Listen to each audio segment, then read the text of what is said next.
Сайн мэцхан үзэгчтэй Game Point podcast-ийн шинэ дугаар та бүхэнд хүрэхэд бэлэн болсон байна. Телеотос сод Нью-Йоркоос ял та бүхэнтэй мэдчилж байна.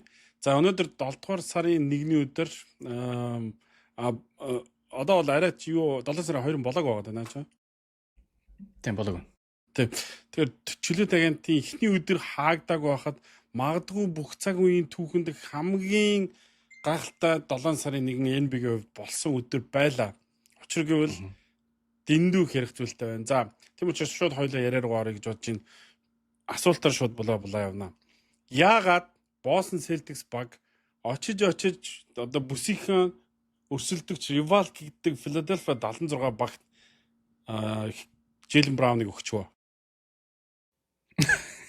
Би бол энийг бол үнэхээр би байтугай NBA тэр чигээр одоо яагаад гэдгийг одоо мэдэхгүй байна. Тэгээд сая би дөнгөж сая Hoops Collective podcast-ыг сонсоод суучлаа. Тэгээд лигт хүмүүс юу гэж ярьж гин, бусад багийн менежерүүд юу гэж ярьж гин гэхээр Boston Celtics айгүй яарууд одоо энэ трейдийг хийж байгаа нь, солилцоог хийж байгаа нь ямар нэгэн байдал аргагүй байдалд хүрсэн болов гэж ярьж гин.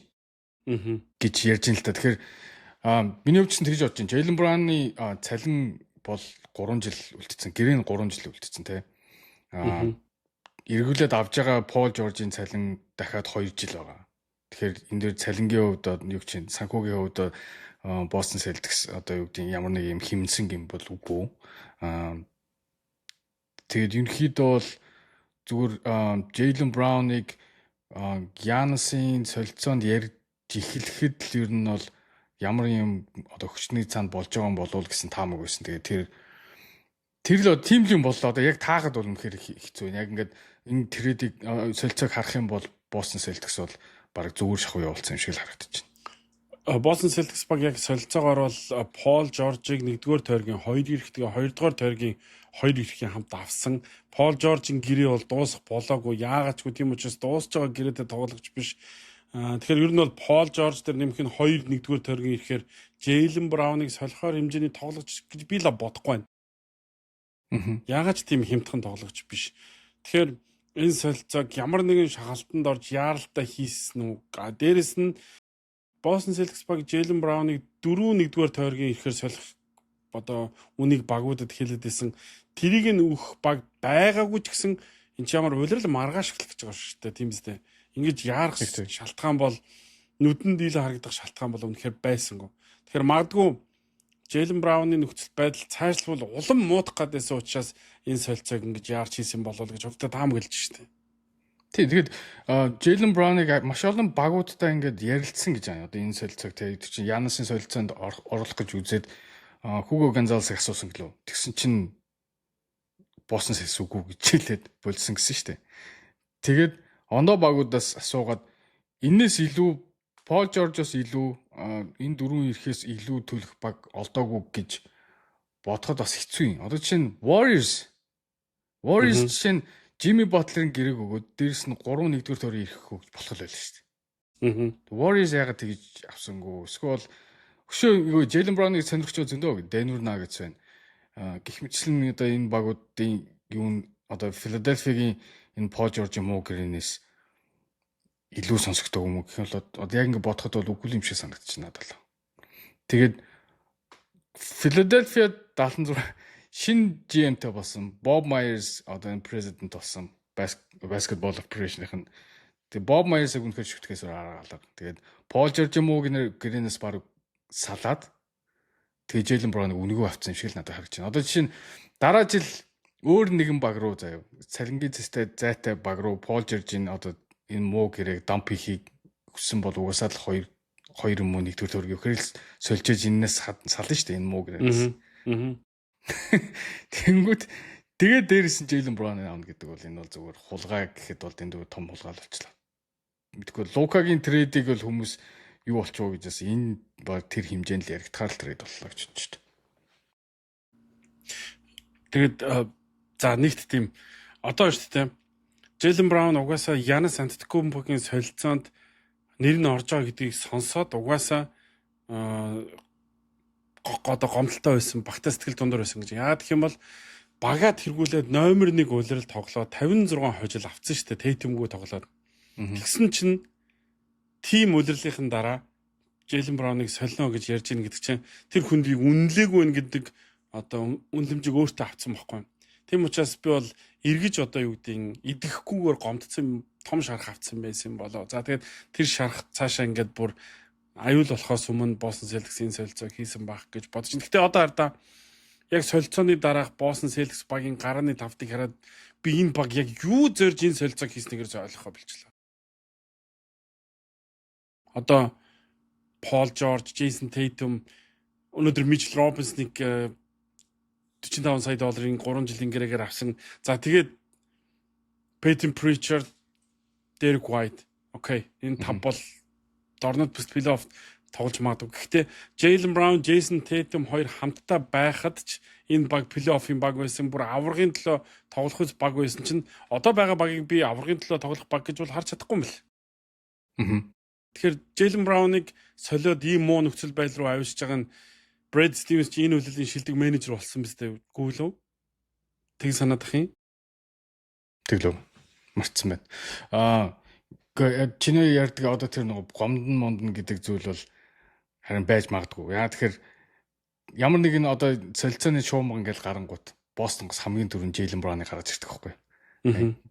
AD-ийн трейд боллоо гэл тэгэхэд Jaylen Brown-ыг Tatum-ыг өгөхгүй гэхдээ Jaylen Brown-ыг өөрчлөлтүүлнэ гэл KD-гээл гараад ирэнгүү Jaylen Brown-ыг өгч магадгүй гэл. Тэгээ сая Giannis-ын юун дээр гарч ирнэ гэдэг. Айгүй олон удаа ингээд нэр нь ингээд драфт бишээ солилцоон ингээд яваад исэн. Тэгээ сая ингээд яг хувийнхаа карьерийн хувьд бол хамгийн өндөр одоо хамгийн ашигтай юу хийлээ шүү дээ. Яг хувийн карьертаа дуусглаа шүү дээ. Тэгсэн чинь энэ миний үг шүү. Brian Windhorst сая хэлж байгаа байхгүй. Яг Бостонгийн одоо офс дотор Jaylen Brown-аас болж одоо юу гэдэг Бостонгийн амжилт нөлөөлөөгүй.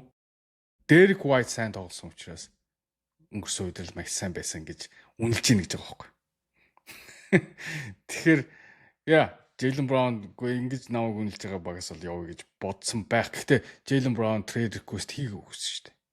Харин тий. Зүгээр яг trade request хийгээгүй мөртлөө яг хувцсал хөрөөнд ямар нэгэн одоо тийм айсан юу тийм те бусдаа харьж байгаа харьцаа front office-ынхантай харьцаа Brad Stevens-тэй ялангуяа харьцаж байгаа харьцаа нь таалагдаагүй байж бас магадгүй. Гэхдээ Brad Stevens одоо Pat Riley биш шүү дээ. Ер нь бол багийн одоо эзэн солигдоод удаагүй байгаа. Тэгээд дээрэс нь Pat Riley бол хин нэг өөртөө таарахгүй лаа гэж солих тийм эрхтэй хангалттай утцсан. Brad Stevens-ийг бол би тийм эрх мэдэлтэй харах болоогүй гэж бодож байна. Яг шин сайхан зарагдсан шүү дээ. Ер нь Boston Celtics зарагдсанаас хойш ер нь бол толгой бас матчаар олон солилцоог хийж байгаа шүү дээ. Яг ихэнх нь нөгөө санхүүгийн хувьд хэмнэлт гаргасан л та одоо жишээ нь Horford-ыг явуулдаг тий. Drew Holiday-г явуулдаг. Гэх мэтчлэн нөгөө авраг усан багаа тараадаг. Тэгээ дээрэс нь яла өөр хин явуулаад зөндөө хүмүүсийг явуулсан шүү дээ. Тэр нь бол жоохон тий Prozingis-ыг явуулсан. Тэрийг ингээ бодоод үзэхээр ер нь жоохон туршлагагүй овнрууд бас байхыг бас үгүйсэхгүй. Гэхдээ энэ дунд шүү дээ тий Brad Stevens туршлагатай Jason Tatum одоо жишээ нь Jaylen Brown-ыг явууллаа гэхэд дургуулах болно шүү дээ. Одоо юу яриад байгаа юм бэ явуулахгүй гэдэг ч юм уу те. Тэгэхээр Jason Tatum энд бас үгүй гэж хэлээгүй нь бас сонин санагд. Тэгэхээр нөгөө сая Jaylen Brown ч нэг өөрөө ингээд нэг подкаст хийгээдсэн шүү дээ. Биш подкаст лайв стриминг хийгээдсэн шүү дээ. Тэгээд тэрэн дээр маш их ийм нөгөө хувь амбицаг илэрхийлээдсэн л да. Тэрэн дээр юу гэхээр ер нь бол багийн номер 1 байж тоглож үзсэн таалагдсан гэх утгатай зүйлийг хэлээдсэн. Тэгэхээр ер нь энэ хоёрын нөгөө өнгөрсөнд энэ хоёр одоо нэг хүн шиг байж чадсан ч гэсэн Ализина хоёр тийшээ хартсан учраас Jason Tatum яг чиний хэлдгээр бити солиоч гэж багтаа шаардлага тавиагүй байх. Ер нь бол Jaylen Brown-тай би ч хоёлаа нөгөө сая энэ жилийн All-Star-ын үеэр Jaylen Brown-тай тэгээ нөгөө телевиз ярьслага авах жахад ойртож үзсэн. За Jaylen Brown ер нь public image ямар байдгийг ер нь мэдэн шүү дээ. Ер нь бол тийм микрофоны юм нь бол тийм нээлттэй тийм одоо харилцаа өндөртэй хүн биш шүү дээ. Тэг яг тиймэрхүү хандлагаар жишээ нь багийн удирдлагуудаа гомдлоо илэрхийлсэн бол би энэ солилцоо ягаад босныг бол үнэхээр ойлгож байна. Үнэхээр одоо юу гэж байна? Гэтэ тийм байлаа гэдэг шүү дээ тий. Одоо ингээ 3 жилийн Үгүй харин тийм байлаа гэд би зөв ойлгохгүй л байна л да. Тий. Дараагийн сизон эхлэхэд болоогүй. Дахиад 3 сар байна тий. За дараагийн сизон эхлээ явсан ч гэсэн трейд дедлайн дуусаад 2 сар дуусна шүү дээ. Тэр хүртэл хугацаа байлаа. За энэ жил солдгомог дараа 100 гэдэг зүйл байлаа. Тэгээд энэ олон зүйлийг ингээд яахгүй ингэж яарч хийж байгаа нь ардталт нь ямар нэг юм болсон л баг гэдэг там. Түүнээс шилбэл ингэж үнгүй шахуу өгнө гэдэг бол Бостонгийн хувьд бол маш том гарц. Харин энэ донд бас бол Philadelphia 76ers бол өстой хамгийн одоо завшлал гэж хэлэх юм байна. Philadelphia 76ers баг Joel Embiid. За тэгээд 2 залуу ирч хүчтэй хурдтай 2 оноо авагч. За тэгээд дээрээс нь Jaylen Brown. Энэ баг авраг авахд бэлэн. Одоо шууд контентер төвшөнд яригдах болов гэж бодчих. Jaylen Brown чинь түрүү жил яаж тоглодгийг харуулсан. Тэрний өмнөх жил нь Finals MVP хүн шүү дээ. Авраг NBA-гийн авраг тэгээ Finals MVP хүн шүү дээ. Тэгэхээр энэ Jaylen Brown бол шууд контентер төвшөнд дараагийн үйлрэлд бол East-д гарч ирэх багуудын нэг ялтчгүй байхаас л байна. Одоо бол өстэй би New York Knicks, Miami энтрийн дээгүүрэл би 76-ийг тавина. Надад бол бүрэлдэхүүн гоё харагдаад байгаа. За тэгээд одоо 4 номерын байрал дээр хин нэг авчуул гээл ингээл LeBron-ыг хүрээд ирээч одоо ингээд баг авраг баг бэлэн байж тэгээд ингээл янз янзын одоо мэдээж энэ сэтгэл хөдлөл дээр маш их зүйлүүд явж ийн л да. Гэтэ Joel Embiid хизээч юу тийм бүтэн тоглохгүй болцсон. Дээрээс нь Joel Embiid плей-оффор хизээч гимтлэхүү орж чадхааргүй болцсон байхгүй. Тэгээ ийм баг аврагын төлөө гэж бид нар ярих нь одоо зөв буруу юу гэдэг мэдэхгүй л байна л да. Гэхдээ надад бол окей. Гэхдээ одоо бол Joel Embiid-ийн нуруунд дээр яригдахгүй байхгүй. Аврах хөөгүй. Одоо бол Tyrese Maxey, Jaylen Brown, VJ Edgecombe гэдэг хүн гурван яригдсан шүү дээ. Түрүүний хөлрөл бол Paul George айгу юу одоо нэмэртэй байсан гэхдээ сүүлийн 20 эдэн тоглолт suspend болоод тэр нөгөө юуны допинг хийсэн, сэргээ ширгэлсэн гэдгээр suspended болоо тэгээ юун дээр плей-офф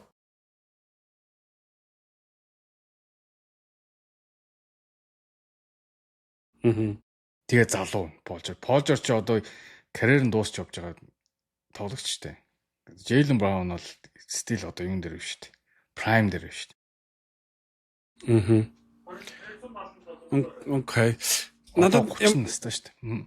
Харин энэ солилцоо бол араасаа маш олон асуудлыг дагуулдаг. Гэхдээ нэг зүйл тодорхой байна. Удахгүй Boston Celtics багаас яагаад солигдсныг одоо эксруулжууд ухаж эхэлнэ шүү дээ. Одоо нөгөө хин нэгнээс үг унгаах гэж эхэлнэ. Тэрэн дээр би Jaylen Brown-ы зүгээс ямар нэгэн зүйл гаргаж ирнэ гэдэгт бол би итгэлтэй байгаа. Ямар ч байсан. Тийм учраас асуусан үнийхээ талд нь тэгээ дээрэс нь хариуд нь Paul George муу гэрэг аваа. Paul George-ыг муу гэрэг гэж хэлээд би бүр итгэлтэйгээр хэлчихэ. Paul George сайн тоглогч байсан баг.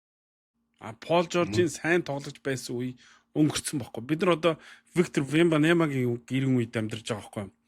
Тэгээд Victor Wembanyama гэдэг тоглогчийг NBA-д орж ирэхээс өмнө бол Paul George сайн тоглогч байсан. Харин Victor Wembanyama орж ирээд 3 жил тоглолцсон байгаа. 4 дахь жил нь тэрний одоо ноёрхол эхэлж байгаа. Тэгэхээр Paul George-ыг авна гэдэг бол энэ бол байж бол хамгийн муу трейдүүдийн нэгийг Boston Celtics баг хийлээ гэхдээ уучнуудахгүй тодорхой. Дээрэс нь Boston Celtics баг за Jason Tatum, Paul George, Mitchell Robinson-ыг авлаа. Энэ баг уу аврагын төлөө л шалгарахгүй. Тэгээ LeBron очно гэдэг чинь бас бодиттой байхгүй. Clutch Sports Maxi-гийн эйжент шүү дээ. Тэгэхээр тэнд алиди юу байгаа холбоос байгаа. Тэгээд Bob Myers ч гэсэн LeBron бас сайн. Тэгээ яагаад LeBron сүүлийнхэн жилиг тэнд яагаад аврагын төлөө дайрчлахгүй гэж.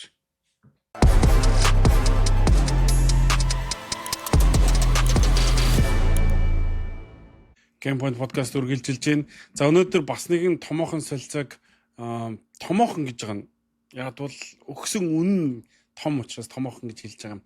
Лос Анжелес Lakers баг чөлөөтэйгийн тэнд цонх нэгдээд удаагүй байхад хийсэн нь Utah Jazz багаас тэд залуу төвийн тоглогч Walker Kessler-ийг аваад хариуд нь 1-р тойргийн unprotected буюу нөхцөлгүй 2 ирэх, дээрэс нь 2 swap ирэх буюу нийтдээ 1-р тойргийн 4 драфтын эрхийг өгөөд Walker Kessler-ийг авсан. Улмаар Walker Kessler-ийг sign and trade хийгээд 4 жилийн 130 сая долларын гэрээ байгуулсан. Walker Kessler бол 24 настай лигийн өсөж байгаа залуу төвийн тоглогчтой нэг хүлээлт өндөртэй. Utah Jazz багт орж ирсэн цагаас хойш ер нь бол эн чин дараагийн лигийн шилдэг төвүүдийн нэг байж гэсэн хүлээлттэй байсан. Харамсалтай нь Utah Jazz баг түүнд хүссэн мөнгөнд өнгөн санал болгоогүй. Харин Lakers Max гэрээ өгж байна.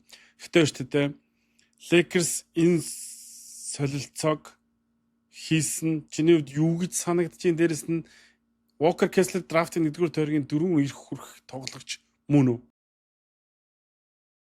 1-р тойргийн 4 ирэх биш л те. 2 swap ирэх штэ. Харин тийм. 2 swap тэгэхээр аль нэг муу 1-р тойргоо өөрсдөө авч үлднэ л гэсэн. 2 1-р тойргийн unprotected бол хүрнэ. Би ер нь Walker Kessler-ийг тийм ирээдүйтэй тоглогч гэж би боддог. Одоо 24 настай. Prime чихлээгүй. Тэгээд яг skill set-ийг ингээд харах юм бол rim protection, lob threat, сайн одоо юу гэдэг pick and roll хийн. Тэгэхээр яг Лукагийн хувьд бол яг зөгцсөн тоглоход яг таарахаар нөгөө fair-ин гэдэг чинь яг тохирохоор төвийн тоглогч гэж биний хувьд бодож байгаа. Тэгээд restricted free agent байсан учраас ер нь бол энэ одоо юу гэдэг энэ draft pick-үүдийг өгөхөөсөөр аргагүй байдалд орсон. Одоо яг нөхцөл байдал нь ийм байлаа. Одоо restricted free agent-үүдийн хооноос явахаар чинь мөнгө амлна. Гэхдээ нөгөө тухайн багт нь зүйлээ амлна. Мөнгө амлна шүү дээ. Нөгөө offer sheet өгнө те. Тэгэнгүүт тэрийг тэнцвүүлэх үгүй юугээ Utah Jazz-ын хариуг хэдэн өдөр хүлээдэг байхгүй. Одоо чинь өнөөдөр ингээ өглөө гэхэд 48 цаг хүлээн. 48 цагийн дотор нэг өдрийн дотор ямар их юм болж байгаа мэдээ харж байгаа шүү дээ. Тэгэхээр хэрвээ тэгж offer sheet өгөө тэгээ хүлээсэн бол маш олон зүйлээ соцорч байсан байлаа гэж би бодод байгаа. Тэгээд энэ 100 ямар ч байсан төвийн тоглож авчирна гэснээрээ авчирлаа. Зүгээр 2 би тэр нөгөө юу 2 1-р тойргийн эрхэн зөв үгүй юу гэдэг нь л асуудалтай байна. Тэр нь л ирээдүйд харагдана. Гэхдээ нэг би бол ингэж бодод байгаа шүү дээ. Гэхдээ нөгөө Марк Уильямсын трейдэн дээр нэгийгээ зарцсан байсан шүү дээ. Тэрийг буцааж аваад тэрэн дээр нэгийг нэмж өгч ин л гэж би бодсон. Тэгэхээр нэг айхтар илүү төлцсөн юм шиг миний хувьд бол санагдахгүй нэ. Walker Kessler бол авахаас аргагүй сайн төв. Тэгээд яг энэ солилцоог болсны араас одоо юу гэдэг лиг даяараа юу гэж жиргэж шуугж исэн бэхээр Lakers дараагийн 7 жил ямар ч солилцоо хийх драфтын ирэхгүй болчлоо. Бүх ирээдүгээ ганцхан залуугийн төлөө өгчлөө гэсэн шүүмжил явсан байхгүй юм. Би бол Walker Kessler-ийг драфтын эхний тойргийн 2 ирэх гэдэгт чинь санал нийлж байна. 2 swap эрхийг нэмж өгнө гэдэг чинь swap эрхийг гэдэг чинь нэгсэндээ Utah Jazz-ийн мэдээлэлд өөрийнх нь ирэх манай ирэх одоо юу гэдэг манай ирэх гэдэг нь Lakers-ийн ирэх очоод тэндээс харж агаад хамгийн сайнаа аваад нөгөө эрхээ одоо үлдээнэ гэсэн үг шүү дээ. Тэнгүү чин тэрийг дахиад цаашгаа арилжих ирэхгүй болчихж байгаа зү. Тэгэхээр би дөрөв ирэх гээд байгаа байхгүй. Тэр чинь нөгөө энэ жил дараалж ингэж сольж болтгүй шүү дээ. Тэгэхээр нөгөө голынхоо сольж болохгүй эрхүүдэл ер нь сольж байна. Одоо аль одоо драфтын дээр дор орж байгаа хоорондоо сольно л гэсэн үг. Тэгэхээр тэрэн дээр бол би зүгээр хэрвээ contention дотор явна Лука дээр одоо өчөө нэмнэ гэдэг юм бол ер нь л 1-р тойргийн ирэхэд байсан байгаагүй угаасаа нэг ялгаа. Угаасаа LeBron-ич байхад LeBron AD-ч байхад ер нь бол дандаа 1-р тойргийн ирэх байдгүй л байсан шүү дээ. Тэгэхээр энэ жил бол байхгүй. Тэгээд дараа жил дахиад цаашаа нэгдэн. Тэгэхээр нэг гараалаа. Тий. За, Walker Kessler-ийн 8-нд бол сэтгэл хангалуун байгаа. Би бол Walker Kessler-ийг авсан бодлоо. Би өдөр маш нөгөө машин барь явжсэн бүр шууд ойрлсон. Тэгсэн чинь араас нь хийсэн 8-нууд Los Angeles Lakers баг чөлөөтэйгэнд холбон тоглогч Colin Sexton-д 2 жилийн 19 сая долларын гэрээ хийсэн. Чөлөөтэйгэнд Quentin Grimes-д 4 жилийн 60 сая долларын гэрээ байгуулсан. За тэгээд Mamukashvili гэдэг тоглогчтой бас 2 жилийн гэрээ байгуулсан. Хэцүү нэртэй Сандро Мамул гэж нэрлэх юм бэл дээ. Тэгээд Мамул надад бол за энэ гурван одоо юу бол яг тоглогчдын хувьд бол надад таалагдж байгаа. Colin Sexton яг хуу гараанд бол гарахгүй баг. Colin Sexton би өнгөрсөн улирлын нэг том Lakers-ийн асуудал бол сэлгэнээс оноо авах байдал юусоо байхгүйсэн. Сэлгэнээс гарч иж туслах тийм тусалцаа байхгүйсэн. Тэр проблемыг Colin Sexton ер нь бол одоо за бүх асуудлыг шийдэхгүй ч гэсэн ер нь бол хувь нэмэр үзүүлнэ гэж бодож байгаа. Тэгээд 2 жилийн гэрээ болохоор нэг тэрэнд бол нэг надад бол тийм буруу гэж бол харагдаагүй. Ганц асуудалтай яагаад ингэж өгсөн бол доо гэдэг нэг толгой одоо мажуулсан зүйл нь Quentin Grimes 4 жилийн 60 сая гэдэг бол надад арай их юм шиг санагдсан. Одоо mid-level exception жоохон харин тий. Тэгэхээр тэрэн дээр л жоохон асуудалтай санагдсан. Гэхдээ яг зүгээр энэ 100 Lakers юуны хойноос явсан бэ гэхээр мэдээж бага залуу болгоё гэсэн арай хурдан одоо юу гэдэг атлетик хүмүүсийг авчирна гэсэн. Тэгэхээр тэрэнд нь таарсан болов. Гэхдээ яг тэрүүгээр смартыг авч үлдэх боломж байсан багтаал гэж би бодож байгаа.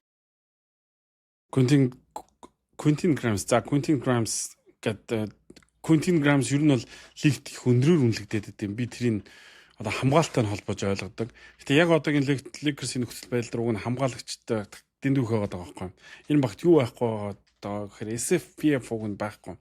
Тэгээ одоо өнөөдөр хийсэн солилцоо номинуудыг харангуут за түүний байралтай 2 тоглогчтой Дэандрыг оролцуулаад тэнгүүтээ хүчний тоглогчийн байрал дээр Jared Vanderbilt Adotero өнгөрсөн үйлрэл талбайд гараагүй 2. Тэнгүүд SF дээр одоо Quentin Grimes орж ирэх гээд байгаа байхгүй. Хэрвээ ингэм бол маш намхан баг болох гээд байгаа. Би Quentin Grimes-ийг 4 жилийн 60 сая долларын гэрээ өгчөөд сэлгээнд байлгах гэдэг гэж бодохгүй байна. Гэхдээ Quentin Grimes-ийг би гарна гэдэгт бүр бодохгүй байна. Яа гэх юм бол ингэх юм бол SF дээр юм хамгийн намхан Quentin Grimes бол гараанд бол гарахгүй байх зүгээр. Энэ жил бол гараанд гарахгүй тоглогч 4 жилийн 60 саяг өгж байгааг би ойлгохгүй байна.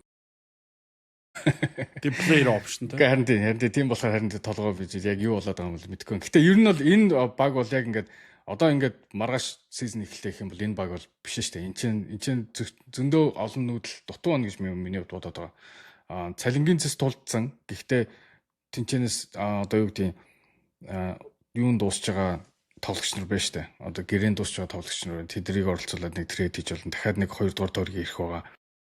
Дахиад нэг swapчл ирэх байгаа. Тэгээд бүр болохгүй бол Вандагийн гэрээг туцлаад стретч хийгээд зай гаргаж болно. Тэгэхээр миний хувьд бол яг ингээд одоо ингээд дууссан гэж бол бодохгүй наа. Тэгээд энэ Walker Kessler sign trade чинь бүр яг бүтэн болчоогүй. Энэ цаашаа өргөжж магадгүй гэсэн зүйл байгаа. Хэрвээ тэр үнэн бол дахиад нэг баг хажуунаас одоо энэ трейдэн дээр sign trade дээр нэмэгдэж орж магадгүй байх. Гэхдээ тийм зүйл болох нь жоохон бага л да. Гэхдээ хэрвээ Walker Kessler зөвхөн драфт ирэхүүдээр авах юм бол энэ дэр trade exception орж ирнэ тийм үү? Trade exception юун дээр л орж ирнэ л дээ. Utah дээр л орж ирнэ л дээ. Эргүүлс цалин аваагүй болохоор. Тийм биш. Lakers дээр очихгүй юм шүү дээ. Lakers дээр очихгүй. Тийм зүйл болсон. Гэхдээ яг одоохондоо бол миний бодлоор бол энэ баг одоо яг ингээд эцсийн бүлэгтээ бол дууссан гэж миний бодлоор харахгүй дахиад зөндөө байгаа. Одоо зах зээл дээр зөндөө PF-үүд, SF-үүд байна. Peyton Watson яах нь мэддэхгүй байна. Lou Dort яах нь мэддэхгүй байна гэдэг зүйлүүд байна. Гэхдээ яг тэдрийг авахд бол жоохон одоо long shot л байна л да. Гэхдээ улсаа. Ямар ч байсан залуу болно гэсэн залуу болсон. Lakers өнөөдрийн солилцоо номинуудыг хийсний дараа цалингийн зай хэр болж байгаа вэ? Цалингийн зай ер нь luxury tax-нд бол арай орчоогүй. Тэгтээ тулцсан. Тэгээд юуны эхний апринаас 10 хэдэн саяар доор байна уу? 12 3 саяар доор.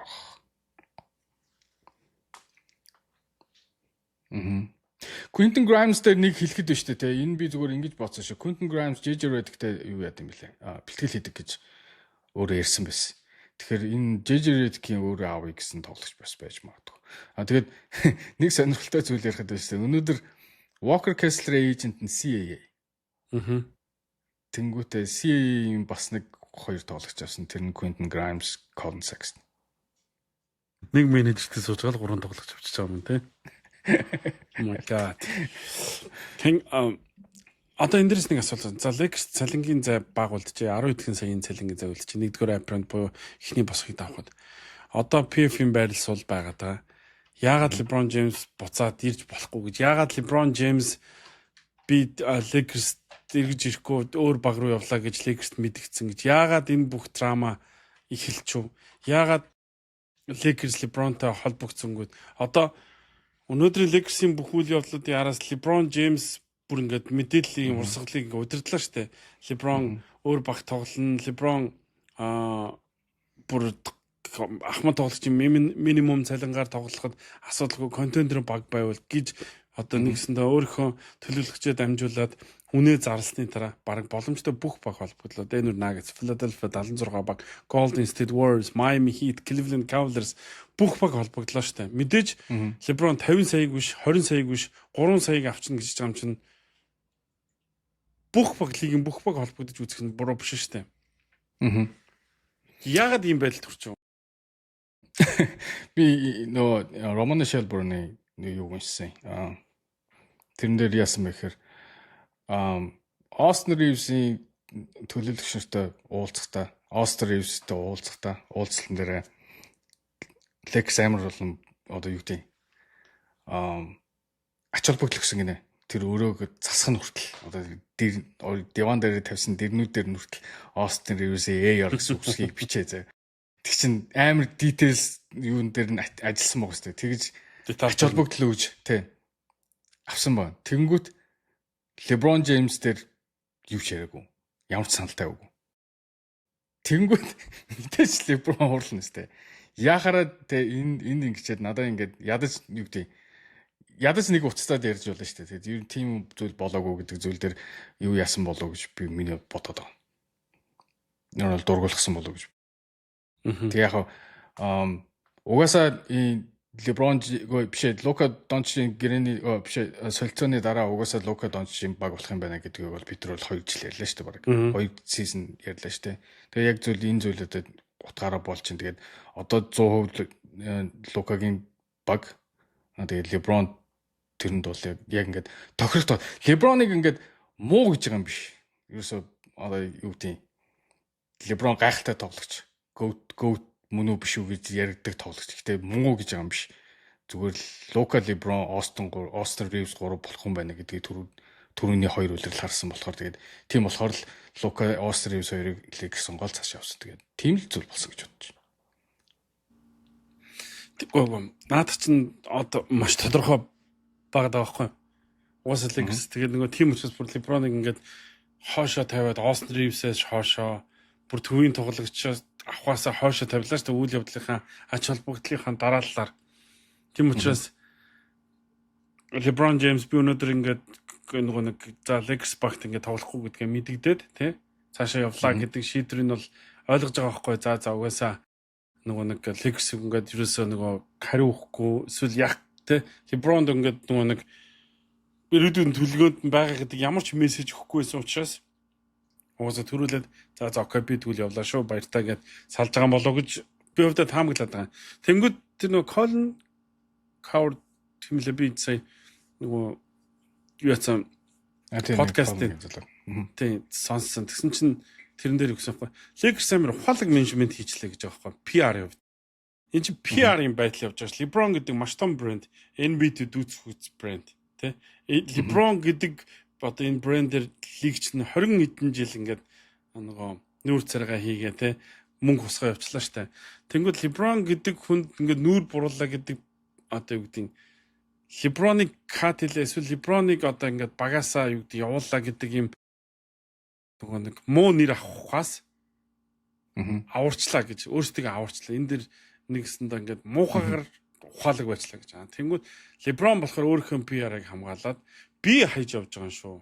Тийм. Би хайж явж байгаа. Тэрээс би нэг Lakers-т хаягдсандаа биш гэж харууллаа. Гэхдээ энэ дээрээс аль нь ялчлаа гэдэг тийм үнцэг ирсэн байхгүй. Би бол энэ надад бол яг бүр ингээд яг миний бодож байгаатай бүр яв цавны хэлээд байгаа.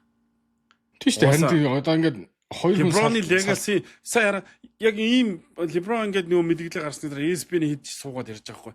Энэ LeBron-ы legacy-д яаж нөлөөлөх вэ те? Гэсэн чинь Brian Windhorst бол LeBron-ыг шууд өмөрсөн.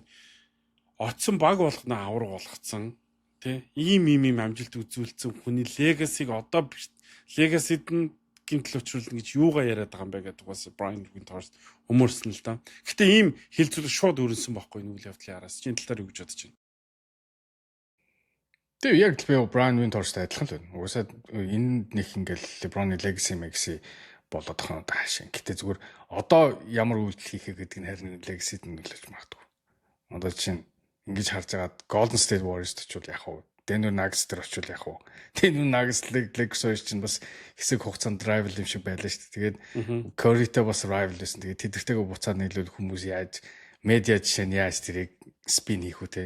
Тэгж бодохоор тэр тал дээр л баг түүншил зүгээр яг зөв газар очиж гэх юм бол Miami ч хийж юм уу Cleveland Cavaliers байх юм бол харин шал ондоогоор ярих. Хин чигтаад нөгөө нэг микрофон юм амар юу яагаад ах юм? Боловсон байгаад ах юм. Камерын юм нэг юм энийг зүгээр угаасаа асуухгүй болохгүй байна. LeBron James за 3 саяын гэрээ хийнэ. Энэ юу гэхээр энэний өмнө их мэдээлэлд гарсан та LeBron James ирэх жил тоглох гэсэн шийдээгүй байгаа гэдэг ихлэ мэдээ гарсан. Lakers тариугүй байгаа гэдэг мэдээ гарсан. Тэрний араас LeBron James ирэх жил тоглохоор шийдэх юм бол энэ мөнгнөөс олсон биш. Ерөөсөө аз жаргал сагсан бөмбөгөөс аз жаргалаа мэдрэх тэр инner одоо happiness-а олохоос одоо шалтгаалаа гэсний араас ингээд бүх одоо үйл явдлыг ингээд ажиглах юм бол маш гоё тийм дараалтаа гарлаа л да.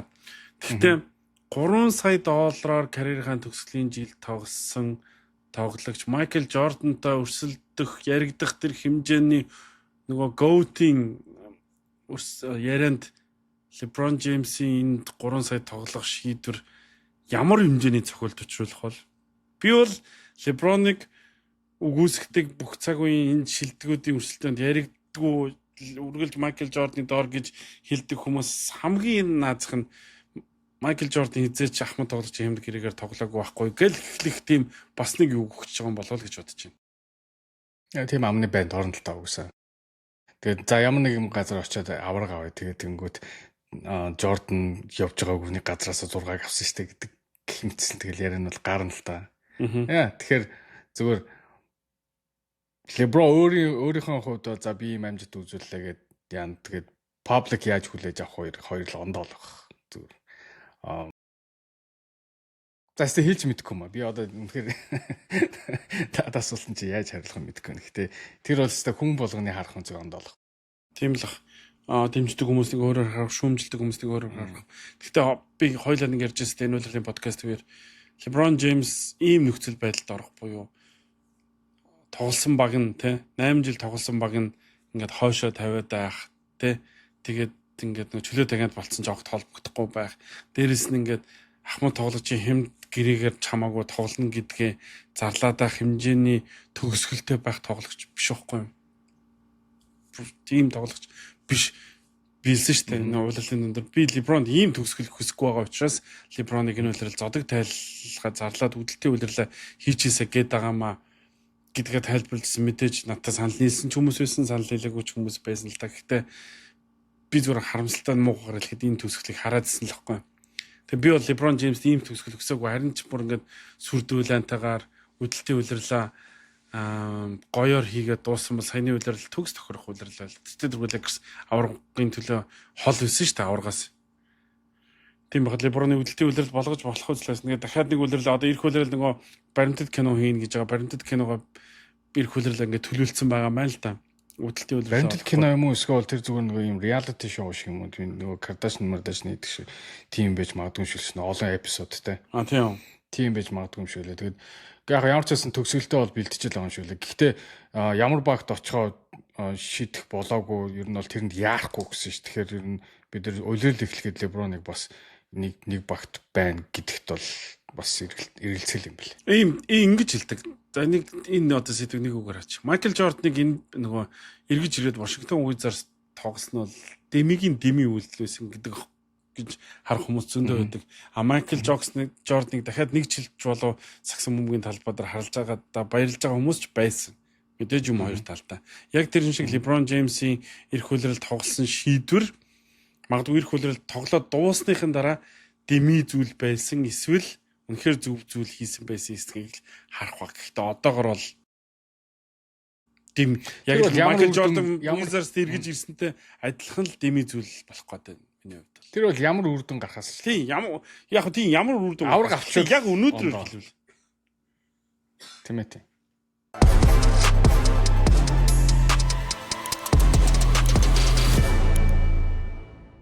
Game Point podcast үргэлжилж байна. Чөлөөт агентийн дугаар та бүхэнд хүрч байгаа. Чөлөөт агентийн цонх нэгдсэн. Гэхдээ Ламела Болын солилцоо өнөөдөр боллоо, өчигдөр боллоо. Өчигдөр болсон. Өчигдөр болсон. Урчигдэрч лөө. Тийм. Ламела Болын солилцоо хэрвээ үзэгчд маань мэдээгүй бол Ламела Болыг Charlotte Hornets баг Minnesota Timberwolves баг руу өгөөд оронд нь Naz Reid болон драфтын эрхүүдийг авсан. Энэ маш гинтийн юм солилцоос үр дүнд нь Minnesota Timberwolves багт Lamelo Ball болон Anthony Edwards гэсэн ийм шинэ хослол үүслээ. Хоёр битгий л маш олон асуулт байна. Нэгт яагаад энэ солилцоог Charlotte Hornets баг хийв? Хоёрт Lamelo Ball-та Minnesota Timberwolves баг яг өмнөсөн жилийнхаа багаас илүү байж чадах уу гэдэг хоёр асуулт хамгийн түрүүнд гарч ирж байгаа. Миний хувьд бол яагаад хийсэн хамгийн түрүүнд Anthony Edwards-тай л холбоотой. Anthony Edwards 2 удирдал дараалаад 2 плей-офф дараалаад 2 яг ингээд нэг байдлаар хожигдсон шүү дээ. 2 удаа. Багууд эсрэг багууд нь даблтал тэгээд цаашаа ямар нэг юм одоо плей байдгүй яг тийм байдлаар л 2 удаа хожигдлоо шүү дээ. Тэгэхээр яг тэгж дахиж даблдуулахыг хүсээгүй ямар нэгэн одоо юу гэдэг плеймейкер миний хажууд байх хэрэгтэй гэж хүссэн баг.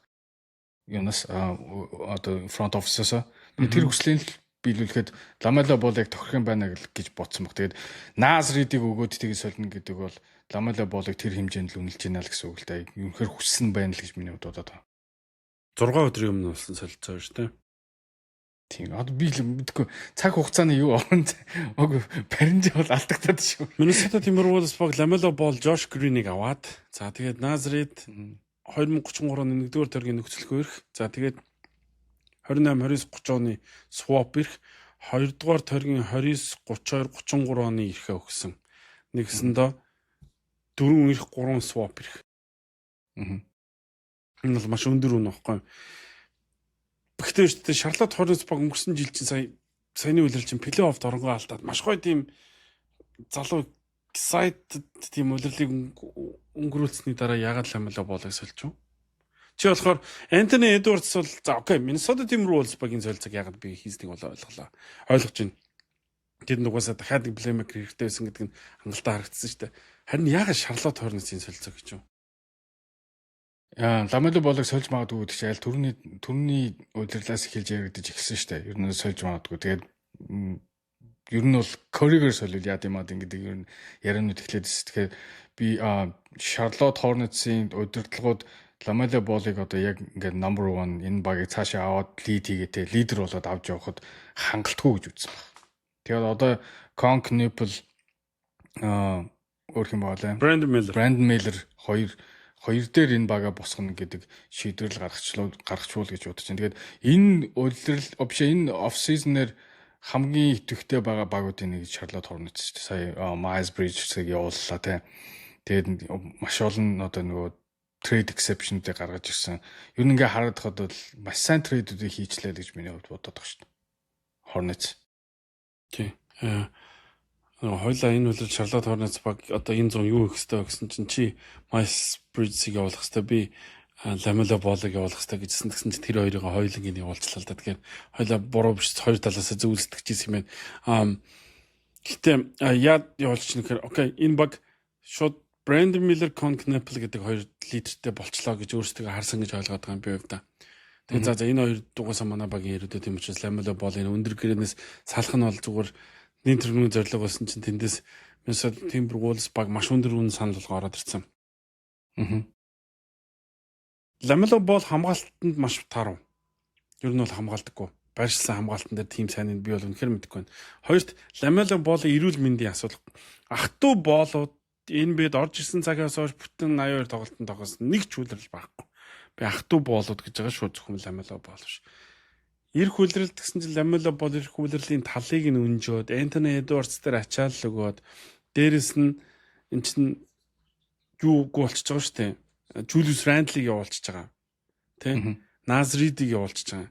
PF-гүй болчиход байхад оноо авдаг хүнгүй болчиход байхад Ламела бол тоглохгүй бол энэ бүр бодсноос хамаагүй доогуур үр дүн гарах гэдэг байна. Тийм хэрвээ энэ трейд ажиллахгүй бол хэрвээ тэр хоёр хоорондоо ойлголцож тоглож чадахгүй бол тийм. Тэгээд LeBron James-ийг бас маш их сонирхож байгаа багч нь Minnesota Timberwolves шүү дээ.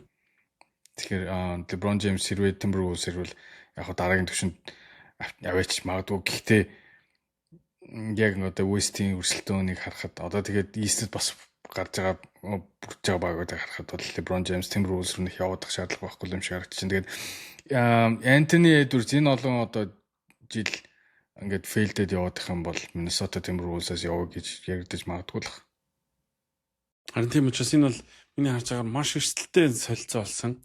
Энэ солилцооноос үүдээд баг Anthony Edwards-ыг алдчих болох юм. Ажил нь ажиллахгүй гэдэг хоёр магадлал мэдээж байгаа. Гэхдээ 50% сонголт солилцоо хийж байгаа байхгүй юу? Тий. 50% бооцоогдож маш эрсдэлтэй шүү дээ.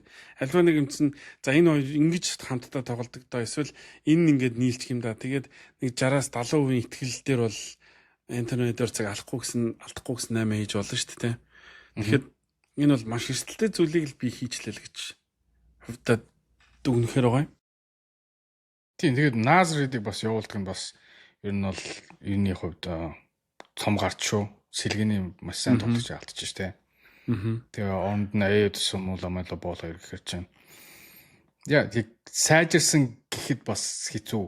Гэхдээ ямар ч байсан Anthony Edwards-ийн хажуу дахиад нэг боол хандлаад дахиад нэг плеймейкертэй боллоо.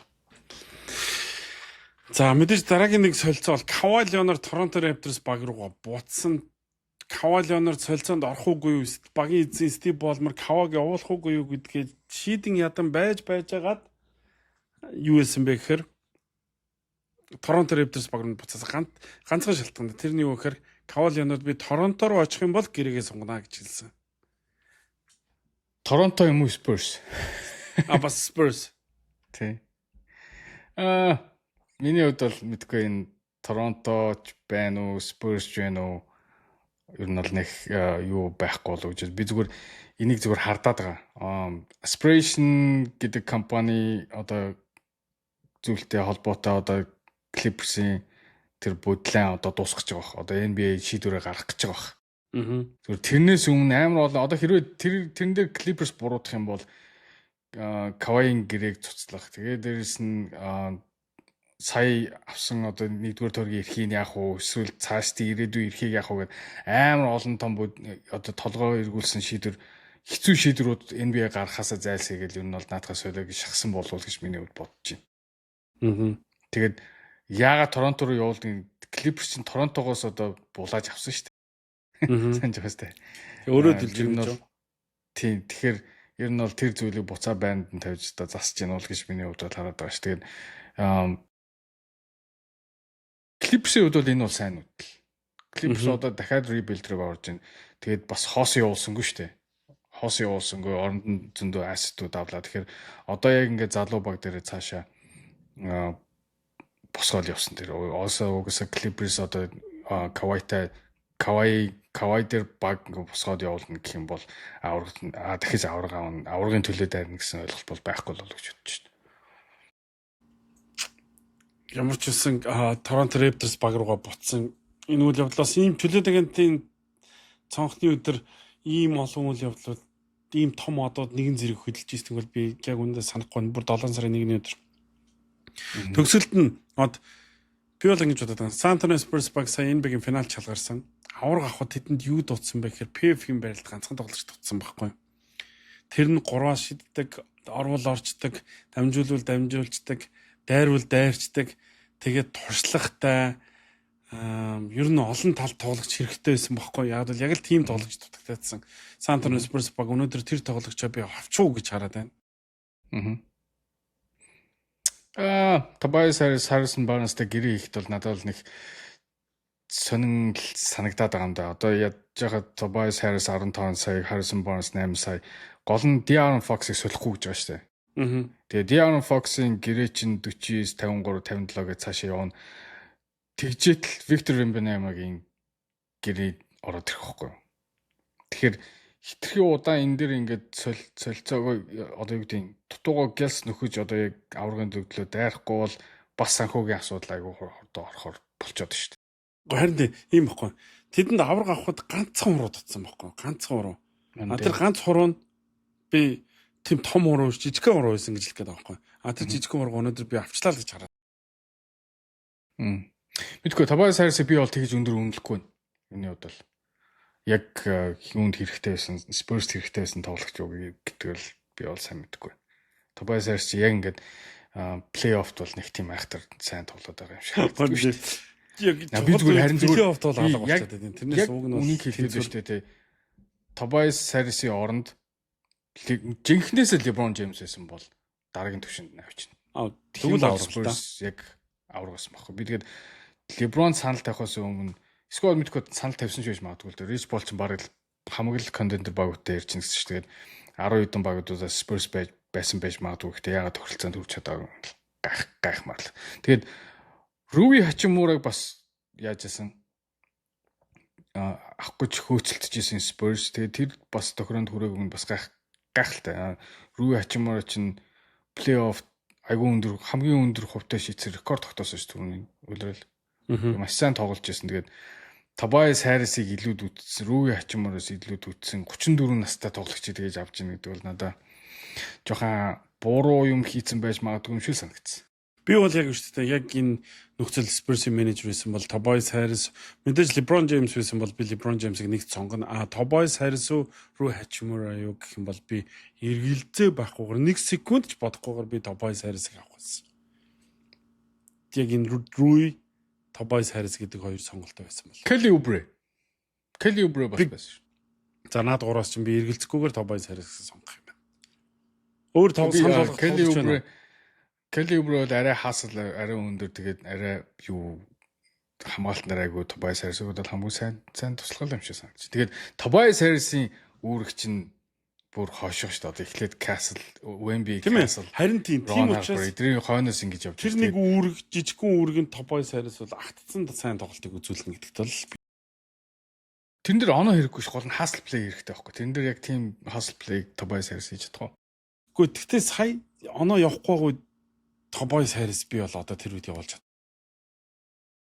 Rui Hachimura тэр үед бол адилхан байхгүй болчихдээ шүү дээ. Ялгаагүйд бухаад унцдаг шүү дээ. Тэгээд дээрэс нь Rui Hachimura ч хүний гар харж оноо авдаг тоглож бол Tobias Harris өөрөө бас санаалахыг гартаа аваад тоглолцдог байхгүй. Яг тийм зүйл хэрэгтэй байхгүй. Тэр чинь бас нэг плеймейкер үүрэг шүү дээ. Систем тийм. Гэтэ ямар ч байсан тэгээд PF хэрэгтэй байсан. PF олзуулаа тэгээд Harrison Barnes дахиад нэг жилийн гэрээ өгдөг нь бас сонирхолтой санагдсан. Сая плей-оффт баг ашиглаагүй жиж. Тэр юу ах вэ? Тэр хувцал хөрөний лидер. Уданаас хайслын ажлыг л хийх гэж байгаа. Тэр намайг юм. За бид хоёрт ярих зүйл сэдв их байлаа. Гэхдээ цаг бага байлаа. Дээрэс нь нэлээд шүн болцсон байна. Тийм учраас чөлөөт агентын дугаар энэ хүрээд өндөрлөж байна. Чөлөөт агентын эхний өдөр үнэхээр түүхэнд байгаагүй галзуу өдөр байлаа. Гэхдээ үйл явдлууд үргэлжилсээр байна. Цаашид одоо LeBron James хаашаа очих вэ гэдэг чинь бас их том асуултын сэдв. Хэвээрээ үлдчихэд байна. Тийм учраас LeBron аль нэг багт контентер багт очно гэдэг чинь дараа жилийн аврагын үр дүнг өөрчлөхүйц том үйл явдал учраас LeBron хаашаа явах уу гэдгийг бүгдээр анхаарсан ажиллацгаая. Denver Nuggets Jokic-тэй гэрээгээ сунгаж чадах уу? Тэр бас нэг сонирхолтой сэдв байгаа тийм. Сунгахгүй байгаа одоо л тийм. Game Point podcast үргэлж хамт байдаг үзэгч сонсогч нартай дахин талархснаа илэрхийлье. Энэ мэтчлэн зуны дугааруудаа хамт байхыг хүсэх юм бол subscribe дарж бидэнтэй нэгдэрээ. Илээ отосод Нью-Йоркоос та бүхэнтэй хамт байлаа. Дараагийн дугаар хэрэгээ уулзтлаа. Баяр таа.